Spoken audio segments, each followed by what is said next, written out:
You can't have a great sounding material being the cheapest one. It doesn't work. If you have something great sounding, people realize that something sounds great. So they're going to demand this. Once something being demanded over time, and it's something is costly, eventually something will come to an end, become scarce. Demand increases, the price will go up. I'm talking about out of production. So for example, talk about tubes.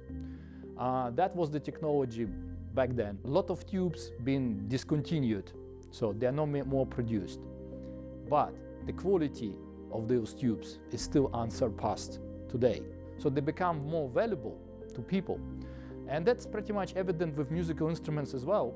Any sort of instruments that were handcrafted last century using the materials and the know-how which has been lost in translation, they go up very much in price, not because simply they are old, it's because one, scarcity, there are no more, none of them will be ever produced anymore the way they were produced. And then the know-how that was involved in processing the materials, a lot of capacitors and resistors that we use inside our products, out of production. Think about Silmic capacitors. They went out of production. Think about Allen Bradley. We had to acquire stocks of these capacitors just to maintain our production. They are not being produced, no more. That's it. Once they're gone, they're gone. They're gone forever. The same happened with Blackgate capacitors and many other capacitors that were great sounding back in the days, and they are no more in production.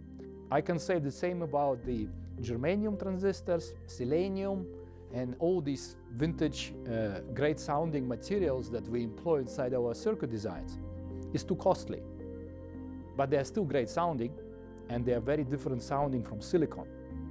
So this needs to be taken into account if one looks inside our products. So you have a lot of scarcely available materials and components. It's like an old wine from that one particular year. Once it's finished, it's gone. When one produces music, it's not just the circuit design or the materials and components in it. It's the overall, it's what brings this all together. The circuit design is like the soul, and the materials and components is like the body. Cannot live separately. They've been brought together by us, and that has to match, and that has to match very much harmonically to give the best possible sound quality.